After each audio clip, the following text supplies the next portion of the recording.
ఒక్కసారి కొమ్మూరి గోల్డ్ కి కాల్ చేయండి. తాకట్లో ఉన్న మీ బంగారాన్ని విడిపించి మార్కెట్ ప్రైస్ కి వాళ్ళు కొనుక్కుని మిగతా డబ్బులు మీకు ఇచ్చేస్తారు. రైట్, బ్రేకింగ్ న్యూస్ చూస్తున్నాం మన టీవీ స్క్రీన్ పై. తమిళనాట టీవీకే కార్యకర్తలు అభిమానులు ఆనందంలో ఉంటే ఒకవైపు డిఎంకే కార్యకర్తలు విచారణలో ఉన్నారు. సో ఒకే ఒక్క వ్యక్తిని టార్గెట్ చేస్తున్నారు. ఆవిడే మాజీ మంత్రి, నగరి మాజీ ఎమ్మెల్యే ఆ రోజా సెల్వమణి. సో ఇప్పుడు రోజా దిష్టి బొమ్మల్ని కొలతూరులో, చెన్నైలోని స్టాలిన్ పోటీ చేసినటువంటి కాన్స్టిట్యున్సీ, అసెంబ్లీ కాన్స్టిట్యున్సీ కొలతూరులో ఆవిడ దిష్టి బొమ్మలు కూడా దగ్ధం చేస్తున్న విజువల్స్ మనం టీవీ స్క్రీన్ పై చూస్తున్నాం. సో అప్పటిదాకా అక్కడ టెంట్లు వేశారు. చాలా ప్రశాంతంగా ఉన్న వాతావరణం మొత్తం ఒక్కసారిగా ఏదైతే మే 4న ఆయన ఎప్పుడైతే వెనుకంజలో ఉన్నారో, అది కరెక్ట్గా గంట రన్ అయిందో, ఆయన బీ ఫామ్ ఇచ్చినటువంటి వ్యక్తి గతంలో స్టాలిన్కి ఒక కుడి భుజం లాగా కొలతూరు కాన్స్టిట్యున్సీలో ఏదైతే చంద్రబాబు నాయుడికి కుప్పం ఎలాగో, జగన్మోహన్ రెడ్డికి పులివెందులు ఎలాగో, అలాంటి కొలతూరు కాన్స్టిట్యున్సీలో స్టాలిన్ ఓడిపోయారు 8,000 ఓట్ల తేడాతో.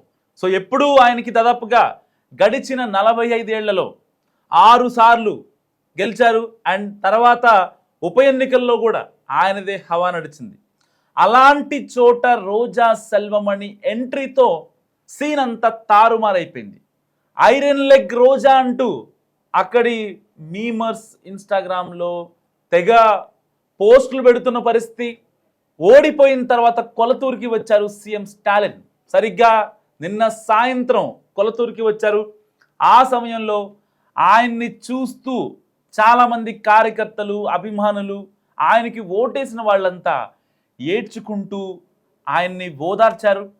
అదే సమయంలో మాజీ సీఎం స్టాలిన్ కూడా ఆయన కూడా భావోద్వేగానికి గురయ్యారు.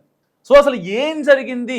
ఎందుకంటే ఒక పార్టీ ఓడిపోయిందంటేనే సమీక్ష ఉంటుంది, పోస్ట్ మార్టం ఉంటుంది. దానికి సంబంధించి ఎక్కడ తప్పు జరిగింది, గ్రౌండ్ లెవెల్లోనా, లేకపోతే రాష్ట్ర స్థాయిలో తప్పు జరిగిందా, ఎక్కడ ఏదన్నా మనీ డిస్ట్రిబ్యూషన్ కార్యక్రమంలో తప్పు జరిగిందా, లేకపోతే అసలు ఇవ్వలేదా, డబ్బులు ఇవ్వలేదా, మద్యం సరిగా పంపిణీ జరగలేదా అనే కొన్ని పోస్ట్ మార్టమ్స్ ఉంటాయి. సో ఇప్పుడు పార్టీ అధినేతే ఓడిపోయేసరికి, అది కూడా ఒక సీఎం స్థాయిలో ఉండి పోటీ చేసినటువంటి వ్యక్తి, 40 ఏళ్లుగా రాజకీయం తెలిసినటువంటి వ్యక్తి, దాదాపుగా అక్కడ అన్ని మండలాలు ఏదైతే కొలతూరు కాన్స్టిట్యున్సీలోని అన్ని మండలాలు కూడా ఆయన కొట్టిన పిండి లాంటిది. సో ఎవరైనా కార్యకర్త వచ్చారంటే, పలానా మండలానికి సంబంధించినటువంటి కార్యకర్త వచ్చారంటే ఆయన పేరు కూడా చెప్పేంత సాన్నిహిత్యం, అనుబంధం సీఎం స్టాలిన్కి ఉంది. మాజీ సీఎం స్టాలిన్కి ఉంది. అంటే ఆయన సీఎంగా ఉన్నప్పుడు ఏదైతే కార్యకర్తలు వస్తుంటారో వాళ్ళందరినీ ఈజీగా గుర్తుపట్టేవాళ్ళు. సీఎంఓకి వచ్చినా, లేకపోతే చెన్నైలోని ఆయన అధికారిక నివాసానికి వచ్చినా, ఏదైనా సరే. సో ఇంత నేపథ్యం, ఇంత అనుబంధం, అక్కడున్న ప్రజలతో ఇంత సాన్నిహిత్యం ఉన్నటువంటి సీఎం స్టాలిన్, అదే మాజీ సీఎం స్టాలిన్ ఒక్కసారిగా ఓడిపోవడం చాలామందిని కలిసివేసింది. కానీ దీనికి కారణం ఏంటని చెప్పి డిఎంకే పార్టీ ఒక పోస్ట్ మార్టం చేస్తే, సో చాలామంది అక్కడ డిఎంకే తరఫున పోటీ చేయలేదు, ఒప్పుకోలేదు ఎవరు కూడా. చాలామంది పోటీ చేస్తారని చెప్పారు, బట్ సీఎం స్టాలిన్ ఒప్పుకోలేదు. ఈవెన్ డిఎంకే పార్టీకి సంబంధించిన స్టార్ క్యాంపెయినర్స్ని కూడా కొలతూరులో ఏదైతే స్టాలిన్ ప్రాతినిధ్యం వహిస్తున్నటువంటి కొలతూరులో క్యాంపెయినింగ్కి ఒప్పుకోలేదు, ప్రచారానికి ఒప్పుకోలేదు స్టాలిన్. కానీ చివరి నిమిషంలో ఏపీ మాజీ మంత్రి, నగరి మాజీ ఎమ్మెల్యే రోజా సెల్వమణి సీఎంఓని అప్రోచ్ అయ్యారు. నేను డిఎంకేకి సపోర్ట్ చేస్తా, మా వైసీపీ పార్టీ కూడా డిఎంకేకి కాస్త అనుబంధంగా ఉంటుంది, మా పార్టీ అధినేత జగన్మోహన్ రెడ్డి కూడా స్టాలిన్కి కొంచెం అనుబంధంగా ఉంటారు, సో సాన్నిహిత్యంగా ఉంటారు. ఆ చొరవతో మా ఆయన ఆర్కే సెల్వమణి కూడా తమిళనాట చాలా సినిమాలు తీశారు, ప్రొడ్యూసర్గా ఉన్నారు, డైరెక్టర్గా ఉన్నారు, ఒక స్టార్ ప్రొడ్యూసర్గా ఉన్నారు.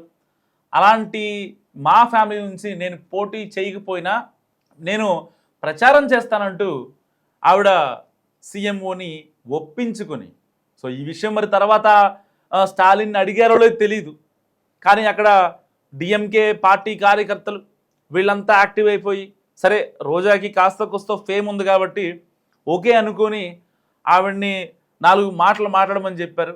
ఆవిడ అప్పుడు స్టాలిన్ చేసిన గొప్ప పనుల గురించి చాలా గొప్పగా చెప్పే ప్రయత్నం చేశారు.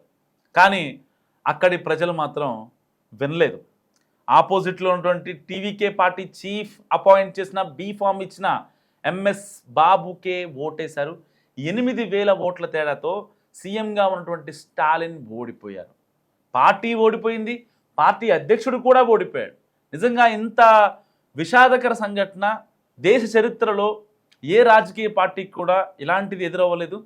ఇప్పుడు కార్యకర్తలు చెప్తుంది ఏంటంటే, అసలు రోజా ఎందుకు వచ్చింది, ఐరన్ లెగ్ రోజా ఎందుకు వచ్చిందంటూ అక్కడ కార్యకర్తలు, ఇంకా నేతలు, పార్టీ అభిమానులు వీళ్ళంతా ఆవేదన వ్యక్తం చేస్తున్నారు, అసహనం వ్యక్తం చేస్తున్నారు. పర్టికులర్గా అసలు డిఎంకే పార్టీకి ఏమన్నా కనీసం ఇంటిమేషన్ ఇచ్చారా? ఎలాంటి ఇంటిమేషన్ లేకుండా రోజా ప్రచారానికి ఎలా వస్తారు? అసలు ఆవిడకి ఏం హక్కు ఉంది? జగన్మోహన్ రెడ్డి గారి పేరు చెప్పి ఆవిడ ఎలా వచ్చి ప్రచారం చేస్తారంటూ కూడా అక్కడి కార్యకర్తలు చెప్పులతో ఆవిడ ఫోటోని ఎడాపెడా ఇష్టొచ్చినట్టు వాంచేస్తున్నారు. తన దిష్టి బొమ్మను కూడా దగ్ధం చేశారు ఎలక్షన్స్ కౌంటింగ్ రోజునే.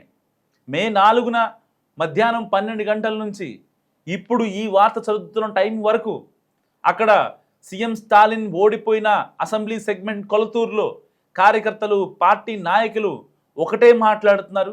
రోజా ఎందుకు వచ్చింది, ఎవరు రమ్మంటే వచ్చింది, ఎవరు పిలిస్తే వచ్చింది అని వాళ్ళంతా ముక్త కంఠంతో మాట్లాడుతున్న పరిస్థితి.